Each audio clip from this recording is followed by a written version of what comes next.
डहाणूचे आमदार आपल्या सोबत आहे। मागच्या अधिवेशनात सुद्धा आपण बघितलं ई रिक्षाने त्यांनी प्रवास केला होता, तो प्रवास सुद्धा आम्ही बघितला। सर, मागच्या वेळेस तुमचा प्रवास एकदम चर्चेत होता, यावेळेस सुद्धा पुन्हा एकदा तुम्ही चर्चेवर येत आहे, काय सांगणार आहे डहाणूच्या संदर्भात? आपण डहाणूमध्ये चांगल्या मताने मी निवडून आलो आहे।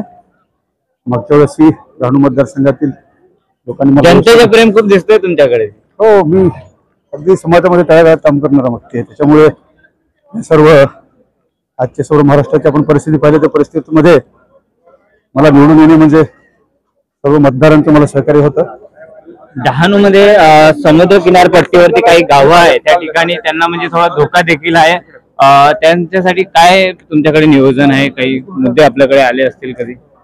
म्हणजे गावं आहे जे किनारपट्टीवर काही समुद्रामुळे? नक्कीच नक्की, बरोबर। मंदिरामध्ये जवळजवळ 20-25 गावांना धोका आहे। माझा आमदार म्हणून विरोध आहे त्या भागामध्ये, पालघर जिल्ह्यामध्ये। मागच्या वेळेस विरोध राहिलेला, आता माझा विरोधच आहे।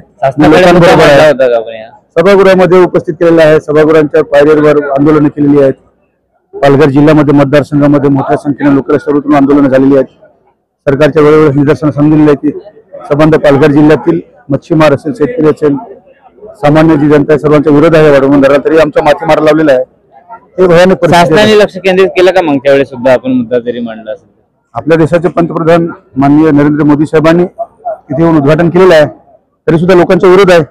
आता बघूया पुढे काय होतं। आज विरोधी पक्षांनी या ठिकाणी ईव्हीएम हटाव देश बचाव असं देखील नारे लावले, या संदर्भात आपल्याला काय वाटते? त्या संदर्भात आता महाविकास आघाडी जसा निर्णय घेईल। ओके, नक्की। तर हे होते आपल्यासोबत डहाणूचे आमदार, ज्यांनी सांगितले की पालघर जिल्ह्यामध्ये येणारे असणारे जे किनारपट्टी भागात गाव यांच्याकडे राज्य शासनाने लक्ष दिलं पाहिजे असं देखील सांगितलेलं आहे। हिंद भारत डिजिटल करिता मी श्याम देशकर, नागपूर।